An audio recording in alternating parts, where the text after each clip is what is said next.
Later today in New York, lawyers for Prince Andrew and Virginia Giuffre will meet in the latest legal hearing, which could see her allegations against the Prince being dropped. Well, Sunday Times royal editor Roya Nikkah is here. Can you tell us what's going to happen today? There seems to be a bit of confusion over what today actually means. Well, today, later on in New York today, it's the latest hearing between the two sides. We had, of course, Andrew come out fighting last week with that response on Friday. Very bullish response, rejecting all her allegations and saying, OK, if you're making these allegations, be more specific. Right.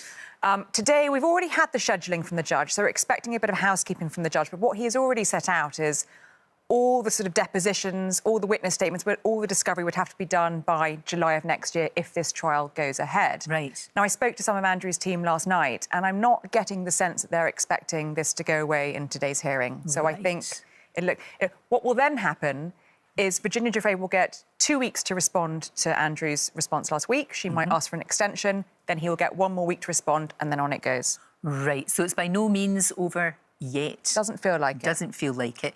Well, stay with us because over the weekend we've seen, as you've said, as Roya said, Prince Andrew's lawyers, well, very much on the offensive, accusing Virginia Giuffre of seeking a payday. That's what they're calling it, at Andrew's expense. Well, joining us now is columnist Susie Boniface. She's known as Fleet Street Fox, and she's accusing the Prince of victim blaming. Now, you know, he went very quiet, didn't he, Susie? He went very quiet after that infamous interview that he did with Newsnight. But now the tactics have completely changed, haven't they? They have, and he's been quiet for a hell of a long time, never mind before the Newsnight interview. Because however this case goes, whether Virginia's claims thrown out, whether Andrew is exonerated or not, when his obituary is written, I think it's going to be defining for him how he's handled this, because it's not just one court case. Aside from the fact there's two going on at the moment, this is a scandal that's been festering for more than a decade so far. You know, he met Virginia Roberts in 2001. That's when the picture of them together was taken. 2 years after he'd met Epstein. It was 2005 that a mother first complained Jeffrey Epstein had abused her daughter. It was 2008 that Epstein admitted and pleaded guilty to soliciting a minor for prostitution in Florida.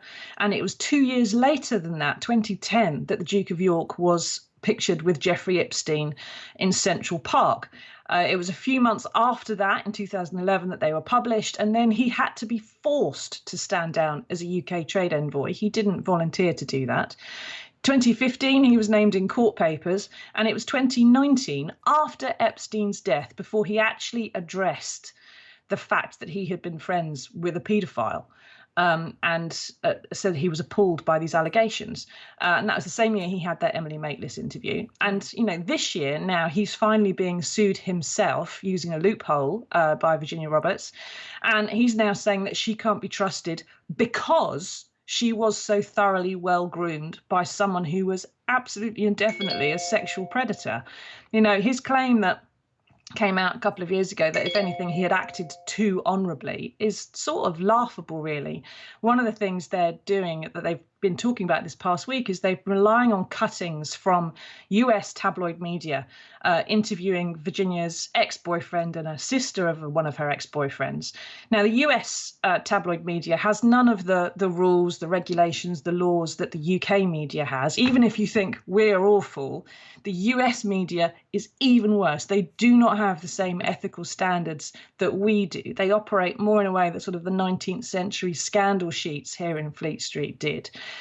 Relying on them as evidence for a court case of someone's credibility as a witness is subpar behaviour. It's not standard or reasonable. If those stories had any veracity, the UK media would have picked them up and reported them in this country, and they didn't. There was a good reason for that. It's all kind of legal chaff. Yeah. I hear exactly what you're saying. It's so interesting because obviously he continues to deny this. And any time we do this story, which is a lot, we always ask for a right to reply. Of course we do. And normally we either don't get anything or it's just that flat denial. But they've actually given us a very robust, today for the first time, right of reply. And this is from a source close to the Duke that says, it's an affront to natural justice that somebody can be accused of the most vile of crimes and yet when forced to defend himself runs into trial by mob and lobby. Mrs. Giuffre, as you said, Virginia, launched this legal suit, and the Duke is entitled to mount a legitimate defence as part of the due process. The court papers bring forward clippings already in the public domain which demonstrate a different side. It's not victim blaming to point that out. We all seek the same end result, the truth. Now, that is the most robust right to reply we have ever had. Tactics are definitely changing, aren't they? They are, definitely. But a lot of this is legal chaff that's being thrown up to obscure the fact that Ghislaine Maxwell's case is ongoing at the same time as Virginia Roberts' case against the Prince. So her criminal charges are going on. He has been named as a person of interest in that investigation. And all this is doing really is just throwing up a lot of possibilities that, you know, Virginia is an awful human being. She did this, she wants money, that and the other. It is almost irrelevant, I think, to the Prince's long-term reputational damage, whether or not he had sex with her and whether or not she's telling the truth. The issue for most people, if you talk to them about it, is that he was friends with a convicted paedophile, and it took him 8 years to acknowledge that fact.